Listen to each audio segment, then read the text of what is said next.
we are going to start the types of literary criticism, and there are 6 types of literary criticism that we are going to discuss today. And I have selected the types from M.H. Abrams, A Glossary of Literary Terms. So first is theoretical criticism. First we'll look for what is mean by theoretical criticism, and then we'll discuss the types of theoretical criticism.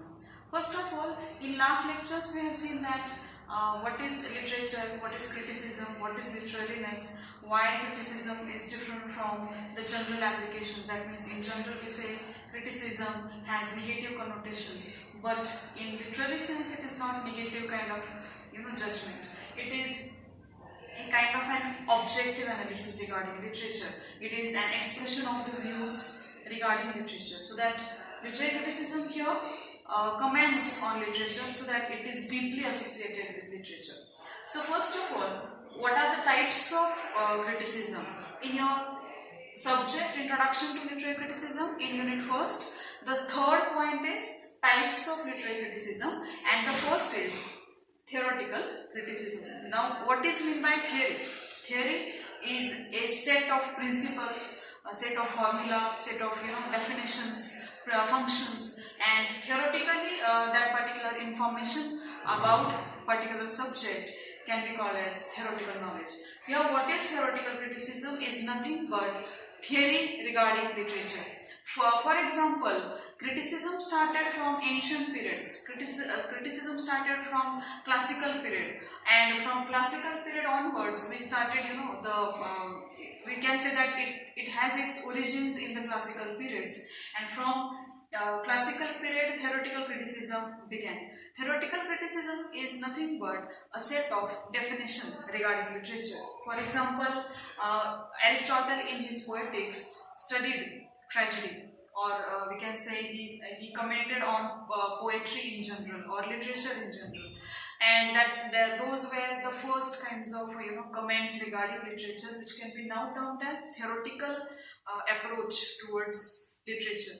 And also we can say William Wordsworth's definition of poetry, John Dryden's definition of drama. Anything regarding literature, theoretically we can say it comes under the category of theoretical criticism. And if for example, William Wordsworth was, while defining poetry in his preface to Lyrical Ballads, he was actually practicing the theoretical criticism. He was putting in front of us the theory of literature, so that it is called as theoretical criticism. So for example, we can say that in theoretical criticism you can give examples such as Aristotle's Poetics, William Wordsworth's definition of poetry, John Dryden's definition of drama, and other such definitions of literature can be termed under the theoretical criticism. And so that theoretical criticism has these kinds of examples.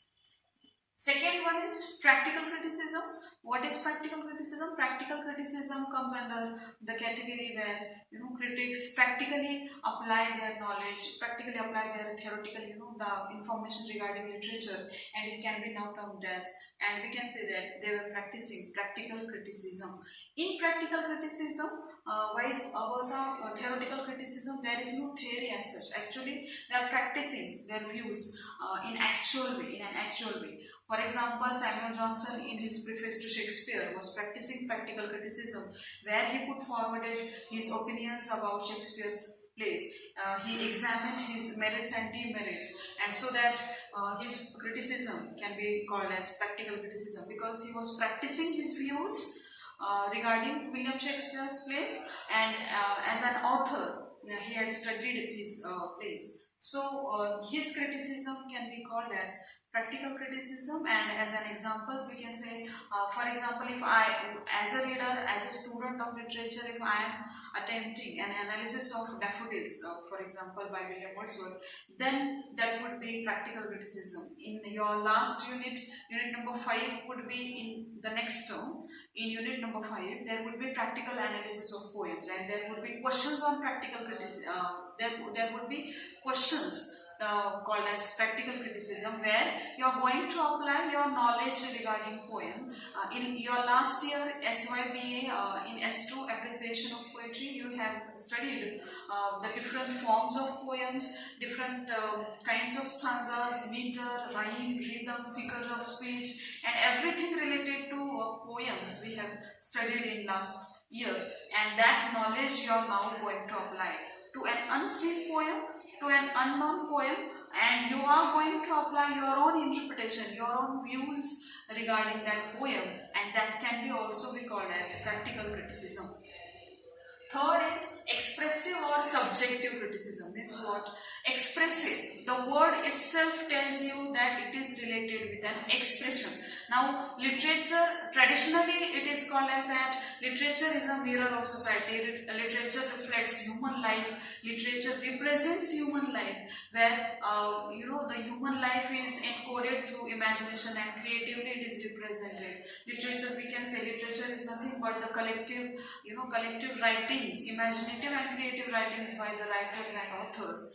And here, for expressive critics or for subjective critics, literature is just it is an expression of author's feelings, author's thought and point of views. So the author's sensibilities, the author's emotions, feelings are represented in literature according to expressive critics, and for most probably romantic critics like William Wordsworth, S.T. Coleridge have presented us the type of subjective criticism in front of us. For them, literature is a medium to express themselves, and in literature, author expresses his feelings, whether it may be of happiness, sadness, whatever it may be, but the feeling should be expressed in literature, and actually it is an expression of author's mind. And if we want to study literature in a proper way according to subjective or expressive critics, we must study biography of a particular author or writer, and the biography should be taken as a reference to study literary text. And so that for expressive and subjective critics, literature is a medium, or literature is a way to express author's feelings or author's mind. Author's point of view is expressed through literary text, and to understand such kind of text, to derive the proper meaning of such text, we should apply expressive or subjective criticism. That means we should look for the author's feelings. For example, most of the times in autobiographies or biographies, writers express their feelings, and for these kinds of writings, for analysis of such kinds of writings, we should employ the particular expressive or subjective criticism. We should look for the traces and the places where author has expressed his feelings. So that this is called as subjective or expressive criticism, and it is vice versa opposite with objective criticism. Now, what is objectivity and what is subjectivity? Subjectivity relates itself to the author's expression of feelings, and whereas objective criticism means where author separates himself from the narration, author separates himself from the representation, and by separating himself, by differentiating himself from the text, he inputs his creativity, he makes use of his talent, and then by using his artistic talent, he creates imaginative reproduction in front of us, and the characters are imaginative. The whole course of that literary text is imaginative and creative, which has nothing to do with author's mind or author's feelings. And so that for objective critics, if we want to understand literary text, we should focus on the text itself. We should focus on the words of that text. We should not look for author's biography, because it is not necessary. It is not necessary to understand historical and political background of that literary text. We can analyze that literary text on our own, and there is nothing, the text is all important for objective critics.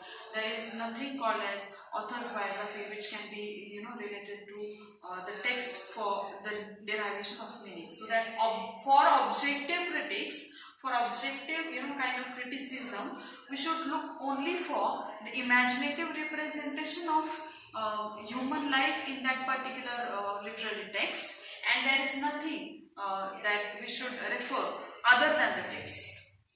So that is called as objective criticism, which was applied by new critics, for example, that was initiated by T.S. Eliot. Basically, we can say that was initiated by S.T. Coleridge also, because he was more philosophical about literature and his theories were more philosophical than others. And so that objective criticism can be, traced back to T.S. Eliot and I. Richards, who had, laid the foundation for new criticism. They influenced new criticism, and new criticism can also be called as differently as an objective criticism, whereas expressive criticism and subjective criticism relates itself to romantic criticism. Then there is mimetic criticism. What is mimesis and what is mimetic criticism? The word mimesis derives from the Greek term that means representation or copying something. For classical critics, for traditional critics, literature is nothing but representation of human life. Human life gets reflected in the literary text, and so that the mimetic criticism sees works in relation with society, works in relation with human life, works in relationship with external factors, outside factors, and so that for them literature is an expression of human life outside. And so that for mimetic critics, it is necessary to study literature in relation with society, so that we can say it is one of the sociological approach. It may refer to historical or political situation of that literary text, and so that it is mimetic criticism. Mimetic criticism was used by or proposed by Aristotle. For him, literature is a mirror of society, and mimetic criticism was applied by him. And last one is pragmatic criticism. Now, what is pragmatic criticism? Pragmatic criticism refers to the effects of literary text on the minds of readers. Now, on the minds of readers means what? For some texts are motivational, some texts are inspirational, some texts are comic in nature, some texts are tragic in nature. Tragic kind of literary text or tragedies make particular kind of an effect on our minds. You may refer to Aristotle's catharsis here, that literary text has certain effects on readers' minds and they motivate towards particular activities in their respective human lives. And so that pragmatic criticism refers to the effects of literary text on the minds of readers.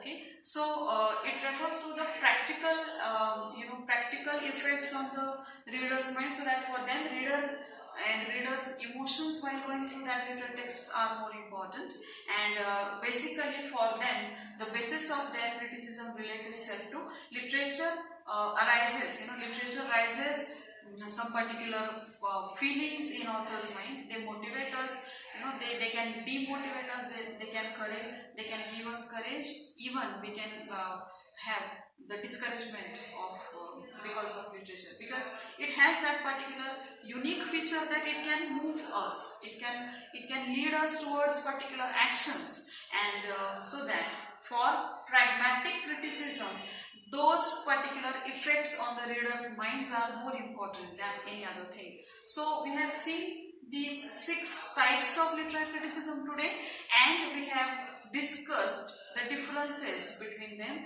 There are more too, but in the next lecture we will see those remaining types of literary criticism.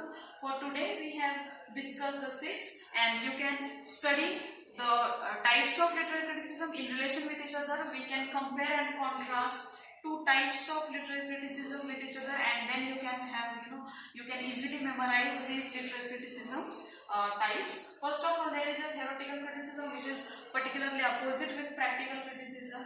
There is subjective or expressive criticism, which is opposite with objective criticism. It can be also called as new criticism. So theoretical and practical are in contrast with each other. Subjective and objective are in contrast with each other, though mimetic and pragmatic are not in contrast with each other, but you can have that, in pair you can memorize these types of literary criticism. For today we are going to stop, and in next lecture we are moving towards your first literary critic, and that is Plato. Plato belongs to the phase of classical criticism, and he made some charges on poetry in his work The Republic. In chapter 10, he discussed how poetry is harmful for young people, and that's why poets should be banished out of the ideal society according to him. We are going to study the charges in our next lectures by Plato, and then there is Aristotle, who made defense for poetry, and he claimed that poetry is not that false copy of human life. Actually, it is motivational, and it is helpful for ideal society, not harmful. So that see you in the next lecture. Thank you.